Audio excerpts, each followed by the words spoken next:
അനുഗ്രഹ food products and കേക്ക്സിൻ്റെ പുതിയൊരു വീഡിയോയിലേക്ക് എല്ലാ കൂട്ടുകാർക്കും സ്വാഗതം. നമുക്കിന്നൊരു സന്തോഷ വാർത്തയാണ് പറയാനുള്ളത്.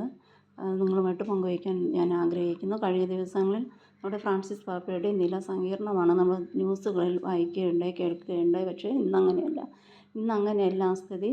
സന്തോഷ വാർത്ത തന്നെയാണ്. അപ്പോൾ അതെന്താണെന്ന് നമുക്ക് നോക്കാം കൂട്ടുകാരെ. ഫ്രാൻസിസ് പാപ്പയുടെ ആരോഗ്യനില പുരോഗതിയെന്ന് വത്തിക്കാൻ. ശ്വാസകോശ അണുബാധ കുറഞ്ഞുവെന്നും പാപ്പ സഹപ്രവർത്തകരുമായി സംസാരിച്ചുവെന്നും വത്തിക്കാൻ അറിയിച്ചു. ഫ്രാൻസിസ് പാപ്പയെ ഇറ്റാലിയൻ പ്രധാനമന്ത്രി ജോർജിയ മെലോണി സന്ദർശിച്ചു. 20 മിനിറ്റോളം അവർ ആശുപത്രിയിൽ ചെലവഴിച്ചു. പാപ്പയെ കണ്ട് സംസാരിച്ചുവെന്നും എത്രയും വേഗം രോഗമുക്തിയുണ്ടാകട്ടെ എന്നും ജോർജ് മെലോണി പറഞ്ഞു. പാപ്പയുടെ ലാബ് പരിശോധനാ ഫലങ്ങളിൽ നേരിയ പുരോഗതിയുള്ളതായാണ് ആശുപത്രി അധികൃതർ അറിയിച്ചത്.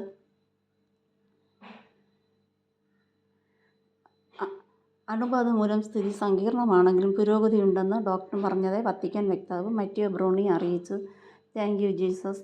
നമുക്ക് ദൈവത്തോട് നമ്മുടെ മാർപ്പാപ്പയ്ക്ക് വേണ്ടി പ്രത്യേകമാവിധ നിയോഗം വെച്ച് നമുക്ക് പ്രാർത്ഥിക്കാം.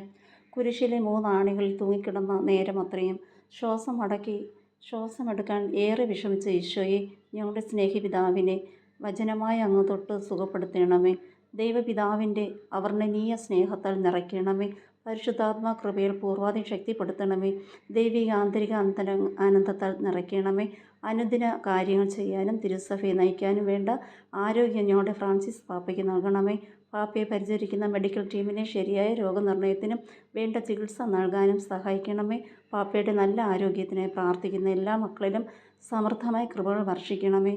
പരിശുദ്ധ അമ്മേ, വിശുദ്ധ ഔസേപിതാവേ, ഇവയൊക്കെയും പരിശുദ്ധ ത്രിത്വത്തിൻ്റെ മുന്നിൽ ഉചിതമായി സമർപ്പിക്കണമേ. Thank you Jesus. നമുക്ക് ദൈവത്തോട് പ്രാർത്ഥിക്കാം. മാർപ്പാപ്പയ്ക്ക് വേണ്ടി നിങ്ങളെല്ലാവരും നമ്മുടെ നിയോഗങ്ങളിലും കൂട്ടായ്മകളിലും പ്രത്യേകം വിധം നമ്മുടെ മാർപ്പാപ്പയെ ഓർമ്മിക്കുക. Thank you for watching. By.